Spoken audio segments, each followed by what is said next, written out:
Om Sai Ram. My name is Rohan Bharadwaj. I am studying in class 8th from Satyasai organization and my guru name is Aarti.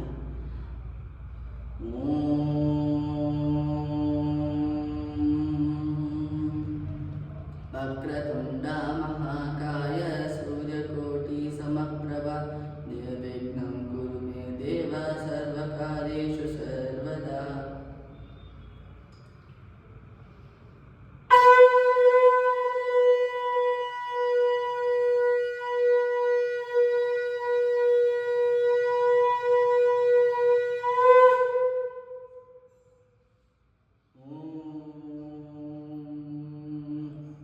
अथ श्रीरावणकृत शिवताण्डवस्तोत्रम्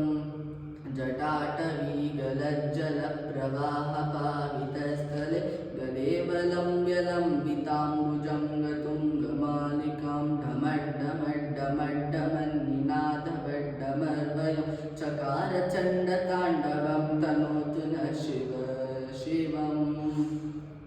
जटाघटाः संभ्रमभ्रमन्निलिम्पनिर्जरि विलोलवीचिवल्लरी विराजमानमूर्धनि धगद्धगद्धगज्ज्वलल्ललाटपट्टपावके किशोरचन्द्रशेखरे रतिप्रतीक्षणं मम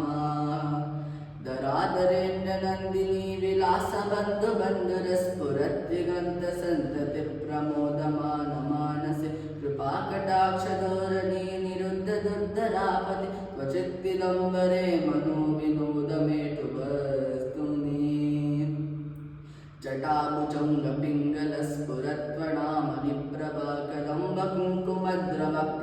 जटाभुजङ्गपिङ्गलस्फुरत्वणामणिप्रभाकदम्बकुङ्कुमद्रवप्रलिप्त्वदिग्वधूमुखे मदान्तसिन्धुरस्फुरत्वगुत्तरीयमेतुरे मनोविनोदमद्भुतं विभर्तुभूतभर्तरी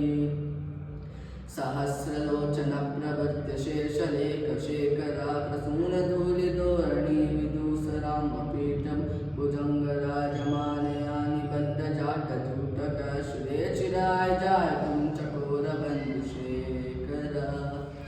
ललाटचत्वरज्वलद्धनञ्जयस्फुलिङ्गवाणि पीठपञ्चसायकं नमन्यलिम्पनायकं सुधामयूखलेखया विराजमानशेखर महाकपालि सम्पदे शिरो जटा नमस्तु न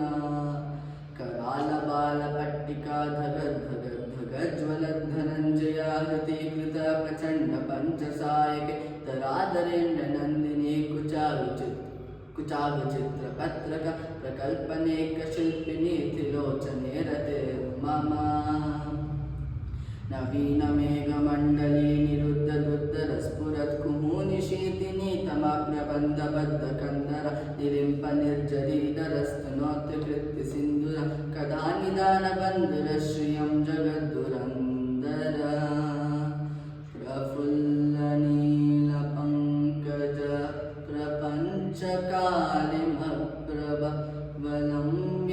प्रपञ्चकालिमप्रभवलम्बिकण्ठकण्डरि रुचिप्रबद्धकन्दरं स्मरच्चिदं पुरच्चिदं भवच्चिदम् अकच्चिदं गजच्चिदान्तकच्चिदं तमन्तकच्चिदं भजे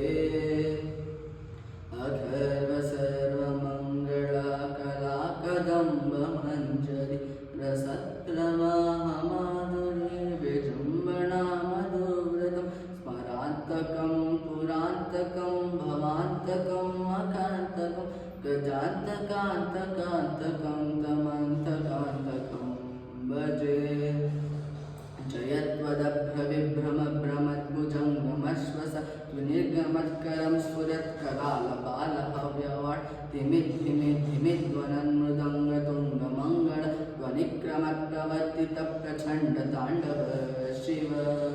त्रिषिद्विचित्रतल्पयोर्भुजङ्गमौक्तिकस्य च गरिष्ठरक्तलोचयो शिवेद्विपक्षपक्ष तृणारविन्दचक्षुषोकजामहि महेन्द्रयो समप्रवर्तिकः कदा सदा शिवं भजाम्यहम्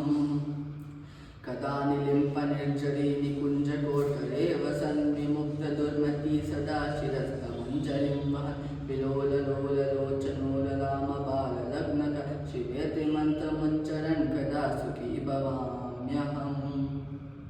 इमं नमामि नित्यमेव मुक्तमुत्तमोत्तमं स्तवं पठन् स्मरन् ब्रुवन् नरो विशुद्धिमेति सन्ततं हरे गुरोषु भक्तिमाशु याति नान्यथा गतिं विमोहनं हि देहिनां च शङ्करस्य चिन्तनं